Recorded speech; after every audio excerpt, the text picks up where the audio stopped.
যদি এরকম বৈষম্যের কোনো স্বীকার করা হয় তাদের পুঙ্খানুপুঙ্খানে জবাব দেওয়া হবে। নির্যাতিত বিএনপি আমরা সেই সব সরকারি প্রণোদনা থেকে বঞ্চিত। একটা সিন্ডিকেট তৈরি হয়েছে বিশেষ করে কৃষিপণ্য। এই কৃষিপণ্যগুলো আপনার এক ব্যক্তির একাধিক ভোটার আইডি কার্ড জমা দিয়ে আপনার সেখান থেকে দেখা গেল 20 জন বা 30 জনের মাল তুলে নিয়ে সেই মালগুলো বাজারে বিক্রি করা হচ্ছে।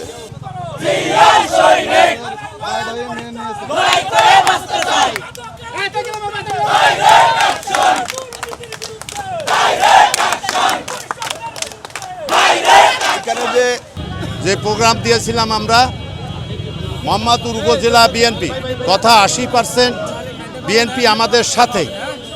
আমাদের এই প্রোগ্রামের লক্ষ্যে আমাদেরকে বিভিন্নভাবে জেলা নেতৃবৃন্দ সেই সাথে আমাদের মাননীয় প্রধানমন্ত্রী জনাব তারেক রহমানের দপ্তর থেকে আমাদের সাথে যোগাযোগ করা হয়েছে এবং কথা বলা হয়েছে।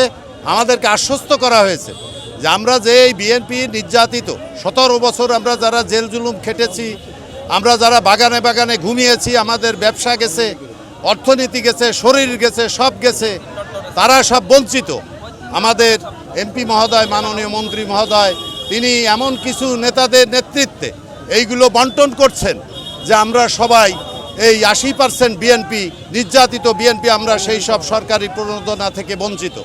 যার কারণে এই প্রোগ্রাম দিয়েছিলাম, কিন্তু মাননীয় প্রধানমন্ত্রীর দপ্তর এবং জেলা নেতৃবৃন্দের হস্তক্ষেপে তিনরা আমাদের আশ্বস্ত করেছেন যে আমাদের দাবি অচিরেই পূরণ করা হবে, আর এরকম বৈষম্য হবে না। আমরা সামনে দেখব, যদি আমাদের দাবি আদায় না হয় তাহলে আমরা ভবিষ্যতে এর চেয়ে আরও বড় প্রোগ্রাম দেব। এই নির্বাচনের পরে আমাদের স্থানীয় এমপি দ্বারা আমাদের জনসাধারণ বৈষম্যের শিকার হয়েছে এবং এই বৈষম্যের শিকার থেকে আমরা পরিত্রাণ পাওয়ার জন্য আমাদের সাধারণ জনগণ মাঠে নেমে এসেছিল। আমরা তাদের সাথে একাত্মতা ঘোষণা করেছিলাম। আমরা চাই বাংলাদেশ জাতীয়তাবাদী দল এমন একটি সংগঠন যে সংগঠনের কাছে কেউ বৈষম্য পাবে না, কেউ অধিকার বঞ্চিত হবে না। আমরা সকলের অধিকার সমভাবে আমরা রক্ষা করতে চাই।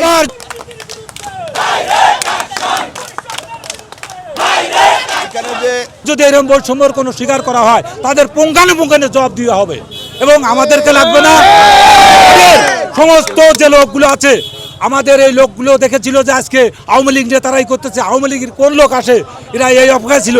আমাদের বড় চিন্তা ছিল যে আমরা থানা লিডাররা কীভাবে কোনো ঝামেলার ভিতর জাতি দেবো না, মারামারি কোনো সহিষ্ণুতার জাতি দেবো না। আমরা ইনশাল্লাহ সাকসেস হয়েছি। যে একটা সিন্ডিকেট তৈরি হয়েছে বিশেষ করে কৃষিপণ্য।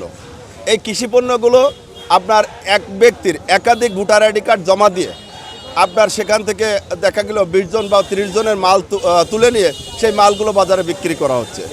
আমাদের প্রাণপ্রিয় নেতা শহীদ রাষ্ট্রপতি জিয়াউর রহমানের সুযোগ্য পুত্র, আজকে যিনি প্রধানমন্ত্রী, ইনি যে বাংলাদেশ চেয়েছেন সেই বাংলাদেশ সৃষ্টিতে, সেই বাংলাদেশ নির্মাণে এখানে একটা চরম প্রতিবন্ধকতা সৃষ্টি করছে আমাদের এই সংস্কৃতি মন্ত্রী ববনীতা রায়চৌধুরী। দেখেছেন যে ধান ক্রয়ের নামে যে ধান বিক্রি করবে আমার কৃষক ভাইয়েরা, সেই ধান ক্রয়ের নামে একটা সিন্ডিকেট করে সেখান থেকে টন প্রতি 5,000 টাকা নিয়ে সেখানে গোপালগঞ্জ থেকে ধান ক্রয় করে আনে এক চাতালের মাধ্যমে সেখানে খাদ্য গুদামে ধান দেওয়া হয়েছে। এর বিরুদ্ধেও আমাদের প্রতিবাদ।